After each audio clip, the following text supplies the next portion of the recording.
A deadly spat over something as arbitrary as marijuana, a sudden burst of violence that came without warning, and a cold case that was solved 15 years later. The stories behind these college students who killed their roommates are all very different, but equally bone-chilling. In early October 2022, Purdue University cybersecurity major Jimin Shah, who went by Jimmy, called the police to report that his roommate, Baru Manish Chetta, was dead. When the police arrived at their dorm room, they found a blood-splattered room and a knife on the floor, and Shah admitted to being the killer. He was immediately arrested on a preliminary murder charge. According to NBC News, Chetta's friends and family were playing video games and chatting on Discord with the Indianapolis native and data science student on the night of his death. A friend of Chetta's reported that they suddenly heard screaming on the line. People struggled to explain the murder. Shah, who is an international student from South Korea, made several strange statements when making a court appearance. Yahoo News reported that Shah said, "I am very sorry," when reporters asked if he had any message for Chetta's family, then went on to state that he was blackmailed without offering any evidence or elaboration. He also told reporters, "I love my family." On the morning of January 24, 2019, Radford City Police were called to the apartment shared by Radford University students Luisa Cutting and Alexa Cannon. When Luisa opened the door, she was covered in blood and immediately urged the police to arrest her, saying, "I killed her." People reports that Cutting proceeded to give the police a disturbing series of rambling statements, claiming to have done cocaine with the devil. She also recited a prayer, referred to the apocalypse, and attempted to fit her fist inside her mouth. Her attorney later called it a psychotic episode triggered by drug use. Cutting admitted that in the hours prior to the murder, she had indeed taken cocaine, as well as mushrooms, Adderall, Xanax, marijuana, and alcohol. The Herald Sun reports that Cutting and Cannon were seemingly very close. Cannon frequently posted about Cutting on her social media, describing her as her best friend. Cutting responded by writing, "I love you so, so much," to one such post. Hauntingly, a few months before her death, Cannon had posted, "Pray that we don't kill each other this year." Cutting pleaded guilty to second-degree murder and was sentenced to 20 years in jail for the murder. She offered a simple apology to Cannon's family, saying, "There are no words for this tragedy, and my heart is filled with sorrow and grief. I am so, so sorry."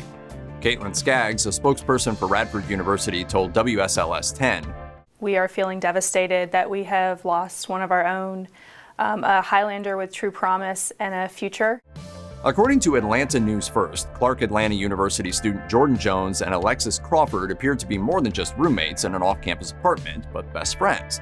They were so close, Jones spent time with Crawford's family during holidays. So it was beyond shocking when Jones and her boyfriend Barron Brantley were arrested for Crawford's murder. Crawford filed a police report accusing Brantley of sexually assaulting her while she was passed out from intoxication. Jones appeared to take her boyfriend's side and reportedly stopped speaking to Crawford. On October 30th, 2019, a physical fight broke out in the apartment between Crawford and Brantley. Brantley began choking Crawford, and Jones reportedly joined in, suffocating her with a plastic bag. Brantley and Jones proceeded to place Crawford's body in a plastic storage bin and transported her body to a nearby park. They then cleaned the apartment thoroughly. Most chillingly, Jones continued to text Crawford, claiming increasing worry over her lack of response, while she possessed Crawford's turned-off phone, a clear effort to create the appearance of innocence. The proceedings against Jones and Brantley were interrupted and frequently delayed by the COVID-19 pandemic, and they only made their first official court appearance in May 2022. Jones and Brantley requested to be tried separately.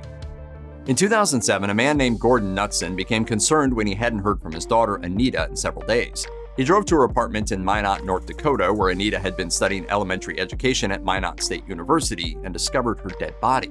Anita had been stabbed multiple times on her bed and left there with a housecoat tossed over her remains. There were several mysteries associated with Anita's murder. The door was locked and there were no signs of robbery. A bloody knife was found in the sink, and Anita's bedroom window screen had been sliced off and removed, leaving traces of blood behind, indicating it had been done post-murder. Anita's roommate, Nichole Rice, told police she had been away with her family for the weekend.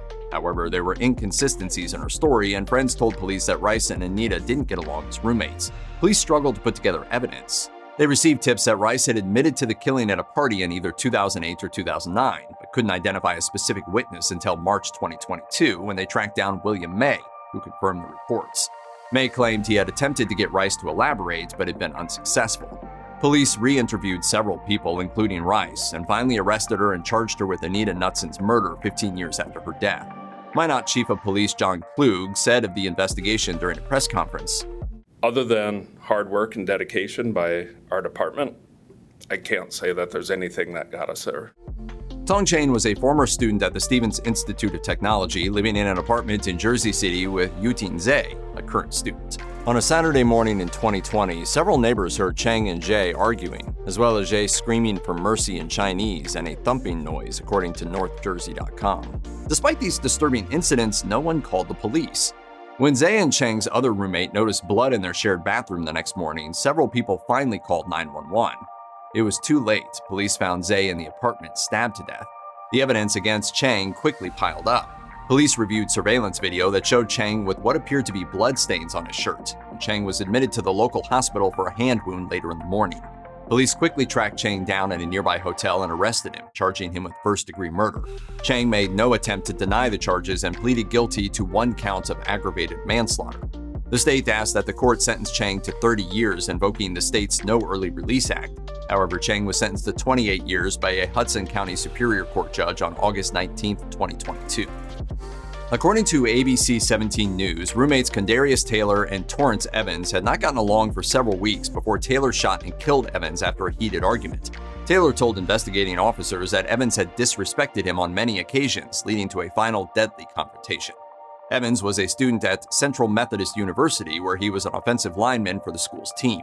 Taylor was a former student in the process of seeking readmission when the incident occurred.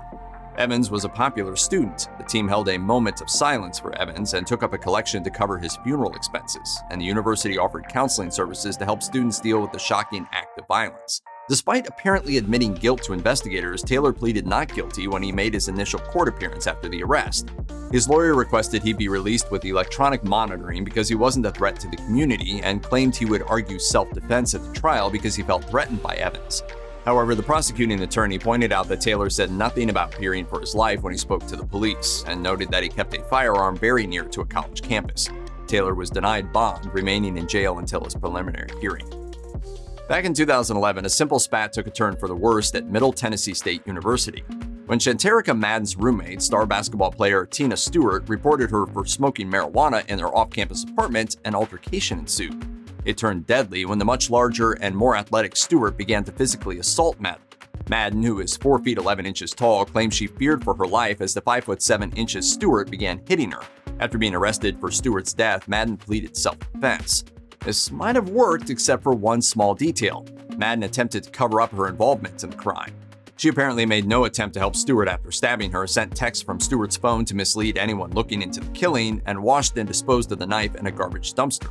All of this led Circuit Court Judge Don Ash to tell Madden that he didn't believe she was remorseful or credible. He sentenced her to 25 years for second-degree murder with an additional 4 years for tampering with evidence. Madden will serve at least 26 years of that sentence. Madden's attorney filed appeals claiming ineffective counsel and denial of impartial treatment.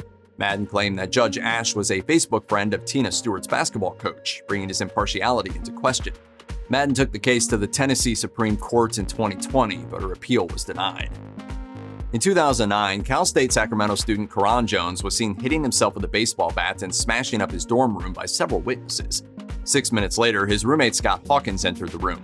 According to SFGate, there was no known conflict between the two prior to that moment. According to CBS Sacramento, when Cal State Sacramento campus police arrived at Jones's campus dormitory, they were confronted by Jones, who had a crazed look in his eye. He was hitting himself on the head with a baseball bat and then charged at the police with a knife in his hand. The police shot him several times and found his roommate Scott Hawkins severely beaten in the room they shared. Jones had to undergo major surgery for his wounds and was paralyzed as a result of the shootings. Although witnesses had attested that Jones may have been experimenting with a psychedelic drug, there was no evidence of drug use, and Jones eventually pleaded not guilty by reason of insanity. Jones's trial dragged on as his mental state was assessed. A former friend said of him, "He was quiet all the time, but again, that was like the last person who would ever expect to do something like that." The presiding judge eventually ruled that Jones was insane, and prosecutors negotiated a plea deal wherein Jones pleaded no contest to second-degree murder. The judge sentenced him to 18 years in prison. On May 28, 1995, a woman named Tao Wen was spending the night in the dorm room of her friend Trang Ho and her roommate Sinedu Tadesse at Harvard University's Dunster House dormitory. When an alarm clock awakened Wen at 8 a.m., she looked over and saw Tadesse stabbing Ho to death with a knife. When she tried to stop the attack, Tadesse turned and stabbed her as well. Tadesse then ran into the bathroom and barricaded the door. By the time authorities broke down the door, Tadesse had died by suicide. The crime was initially baffling. According to the Washington Post, Ho and Tadesse were friends who had bonded over their similar experiences. Both were from developing nations. Ho was from Vietnam, while Tadesse hailed from Ethiopia, and both had worked incredibly hard to find themselves in the pre-med program at an elite American university. But according to the Harvard Crimson, that bond may have been the catalyst for the attack. Tadesse's diaries reveal a woman in crisis, struggling with a deep sense of loneliness that drove her to send letters to strangers. Ho had just informed Tadesse that she planned to live with a different roommate in her senior year. The murder prompted an outcry from students who complained that the mental health support on campus was insufficient, pointing to the numerous signs that Tadesse was struggling in the weeks before the attack. Earnest Jackson and Timothy Campbell were roommates at Miles College in Alabama in 2001, as well as teammates on the school's football team. Campbell's Chevy Tahoe was found abandoned in a pasture in November 2001, and his body was found under a loose pile of leaves a few days later. Jackson initially described the killing as an accident. In a videotaped statement made to the Oktibbeha County Sheriff's Department, Jackson claimed he was being driven by Campbell and was showing him his gun. He then claimed that due to his reflexes, the gun hit the dashboard of the truck and went off, shooting Campbell in the head. He then stated that he threw the gun into a nearby river and placed Campbell's body in the back seat. But Jackson's story didn't add up. The forensic pathologist on the case noted that the bullet wounds Campbell suffered were consistent with a defensive move, indicating that he knew he was about to be shot, and the body showed signs of having been hidden for longer than Jackson initially claimed.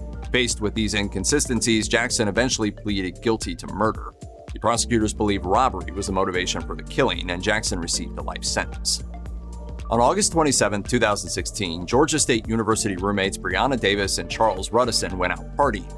12 News reports that the two went out with Davis's friend Conquista Johnson, but at one point Davis left her friends and drove herself home. This made Ruddison and Johnson upset because they were forced to pay for a rideshare service to get home. According to Davis, when they arrived at the apartment, Ruddison was angry and pushed Davis. Johnson refutes that, stating that Ruddison did not attack Davis at all and only demanded to know why she left them without a ride home. According to Johnson, after a brief argument, Davis suddenly grabbed a pot of boiling water from the stove and doused Ruddison with it. She then stabbed Ruddison in the heart. Davis was initially charged with murder but negotiated a plea of voluntary manslaughter. The judge in her case sentenced her to 20 years in prison, but the mystery of her motive and how the night out with friends could suddenly turn into a brutal and senseless murder remains. Charles Ruddison's sister expressed disappointment in Davis's sentence, saying, "I wish the years were longer."